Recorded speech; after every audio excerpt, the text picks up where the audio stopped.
Last কবে Madrid ডার্বিতে Real মাদ্রিদের এরকম বেইজ্জতি হইছে? লাস্ট কবে হইছে বলতে পারবেন? অবিশ্বাস্য একটা ম্যাচ খেলছে অ্যাটলেটিকো মাদ্রিদ। ৫-২ গোলে হেরে গেছে রিয়াল মাদ্রিদ মেট্রোপলিটানোতে। কিন্তু এই অ্যাটলেটিকো মাদ্রিদের সময় তো লা লিগায় খুবই বাজে যাইতেছিল।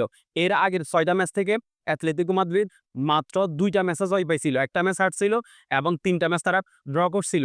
আর রিয়াল মাদ্রিদ ৬ এ ৬। এর আগে ৬ টা ম্যাচ খেলছে। ৬ ম্যাচেই তাদের পূর্ণ ১৮ পয়েন্ট। একটা ম্যাচও তারা পয়েন্ট ড্রপ করে নাই। সিমিওনের প্র্যাকটিস নিয়ে অনেক সমালোচনা হইছিল যে এরকম একটা দুর্দান্ত টিম থাকার পরেও সিমিওনে এখনো কিভাবে তার লো ব্লক ডিফেন্সের কথা চিন্তা করে, এরকম বাজে ট্যাকটিক্সের কথা কিভাবে চিন্তা করে। কিন্তু সিমিওনে বিগ ম্যাচে এসে তার ম্যাজিক দেখাইছে ভাই, ম্যাজিক দেখাইছে। কি দুর্দান্ত একটা ম্যাচ খেলছে অ্যাটলেটিকো মাদ্রিদ। পুরো ম্যাচ অফ দ্য বলে খেলে গেছে। ৬৩% বল পজিশন ছিল রিয়াল মাদ্রিদের। কিন্তু শট অন টার্গেট অ্যাটলেটিকো মাদ্রিদের ৭ টা, রিয়াল মাদ্রিদের মাত্র ২ টা। বিগ চান্স ক্রিয়েট করছে অ্যাটলেটিকো মাদ্রিদ ৭ টা, রিয়াল মাদ্রিদ করছে মাত্র ২ টা। রিয়াল মাদ্রিদের ডিফেন্ডাররা আজকে এরিয়ালে যে এরর গুলা করে গেছে, এই ডিফেন্ডারগুলা কিন্তু এগুলা অবশ্যই ভুলে যেতে চাইবে।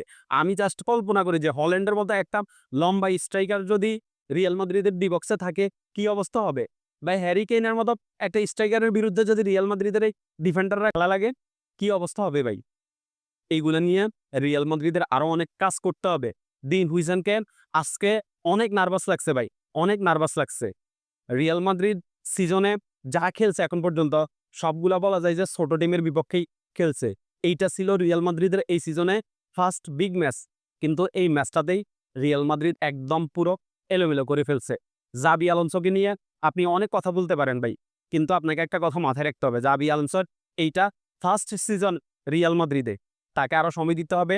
তার আরেকটু সময় দরকার। টিমটাকে আরেকটু সে গোছানোর দরকার আছে। আপনি জাবি আলোনসো এই সিজনে আসছে, আসার পরেই কিন্তু আপনি তার কাছ থেকে ট্রাভেল আশা করতে পারেন না।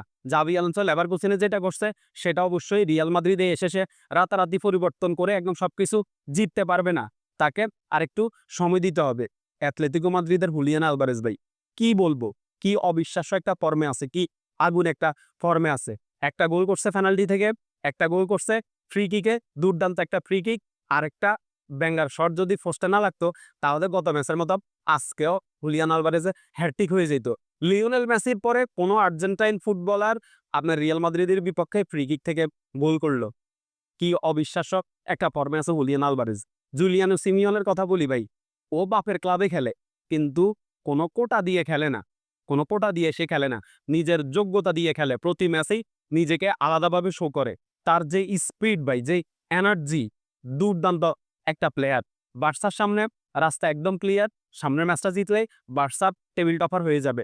আর একজন বার্সা ফ্যান হিসেবে রিয়াল মাদ্রিদের এই হারটা অবশ্যই আমি এনজয় করতেছি। ধন্যবাদ সবাইকে।